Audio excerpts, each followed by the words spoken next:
नमस्कार प्रियजनों, right view astro channel पर आपका स्वागत है।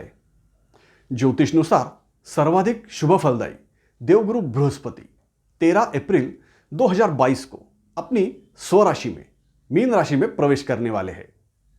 देवगुरु का यह राशि परिवर्तन इतना महत्वपूर्ण क्यों है, इसे भी जान लीजिए। बृहस्पति जन्म कुंडली में सबसे अधिक शुभ भावों के कारक माने जाते हैं, इसलिए जन्म कुंडली में सबसे पहले बृहस्पति की स्थिति का अध्ययन किया जाता है। अकेले देवगुरु अगर जन्म कुंडली में शुभ स्थिति में हो और शुभ फलदायी हो तो जीवन में बहुत सी अच्छी बातें आसानी से होती है, भाग्य का साथ मिलता रहता है।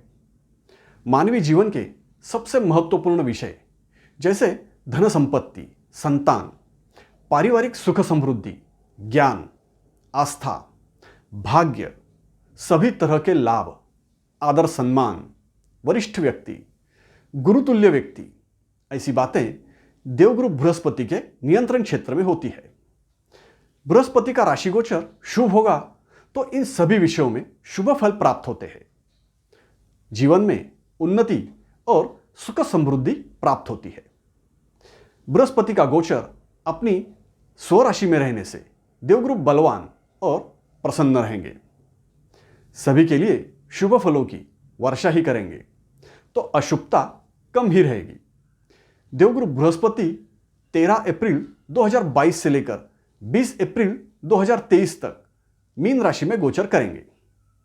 इस एक वर्ष के कालखंड में देवगुरु का मीन राशि गोचर आपकी राशि के लिए कैसा रहेगा, यही इस वीडियो द्वारा आप विस्तार से जान सकते हैं। लेकिन और अधिक सटीकता से जानने के लिए आपको अपनी जन्म राशि और लग्न राशि ऐसे दोनों राशिफल अवश्य देखने चाहिए। सिर्फ राशि की जानकारी ना होने पर ही आप नाम राशि अनुसार भी देख सकते हैं। मैं सही दृष्टिकोण से सिर्फ महत्वपूर्ण बातें ही बताता हूं, इसलिए वीडियो पूर्णतः अवश्य देखें। वृषभ राशि अनुसार बृहस्पति आपके अष्टम और एकादश भाव के अधिपति है। अष्टम भाव जीवन की अनिष्टताएं, दुर्घटनाएं, शारीरिक कष्ट, अपमान, धन संपत्ति की हानि, जीवन बीमा से लाभ, पैतृक संपत्ति, गुप्त धन, अचानक धन लाभ वगैरह दर्शाता है। और एकादश भाव आपकी अपेक्षाएं, सभी तरह के लाभ, व्यावसायिक फायदा, आमदनी, हितैषी लोग, मित्र वगैरह दर्शाता है। वृषभ राशि वालों के जीवन में ऐसे सभी विषयों पर बृहस्पति का प्रभाव होता है। वृषभ राशि वालों के लिए देवगुरु बृहस्पति का मीन राशि गोचर एकादश भाव में होने वाला है। किसी भी ग्रह का एकादश भाव में गोचर शुभ फलदायी होता है। ऐसे में सर्वाधिक शुभ ग्रह बृहस्पति का अपनी स्वराशि में गोचर कैसा रहेगा यह आप समझ सकते हैं। एकादश भाव से देवगुरु की दृष्टि आपके तृतीय स्थान पर, पंचम स्थान पर और सप्तम स्थान पर रहती है, इसलिए इन तीनों भाव के भी आपको शुभ फल ही प्राप्त होंगे। सबसे पहले तो आप ये जान लीजिए, आप पर शुभ फलों की वर्षा होने जा रही है। अब ये शुभ फल कौन से मिलेंगे, ऐसा क्या होगा, ये भी जान लीजिए।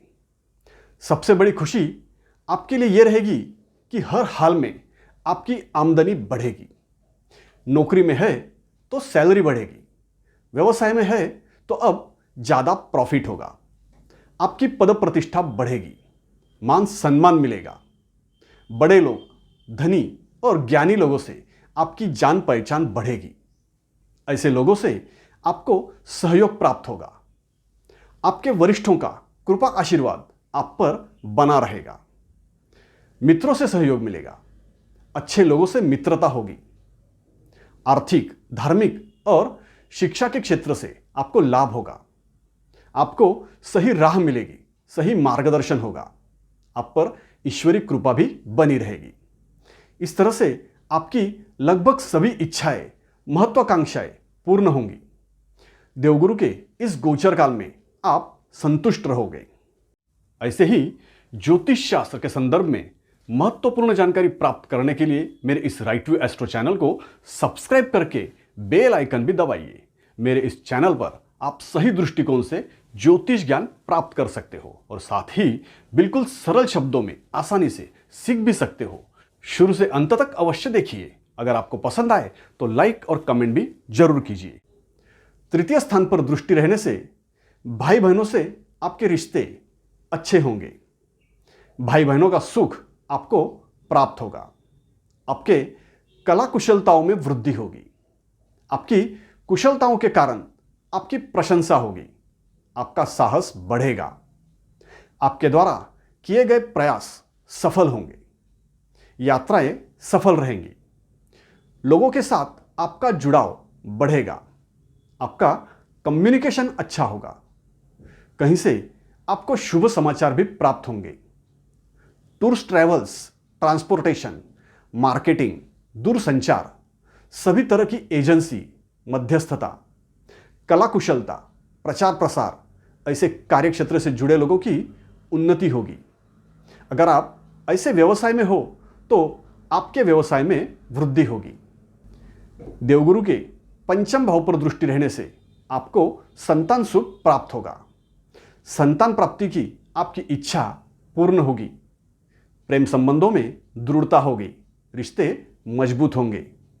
नए प्रेम संबंध भी स्थापित होंगे। ईश्वरी आराधना, उपासना सफल होगी।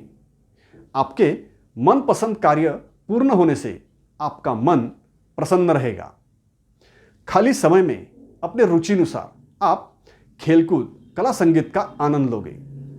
आपके ज्ञान में वृद्धि होगी। आपका व्यावसायिक ज्ञान बढ़ेगा।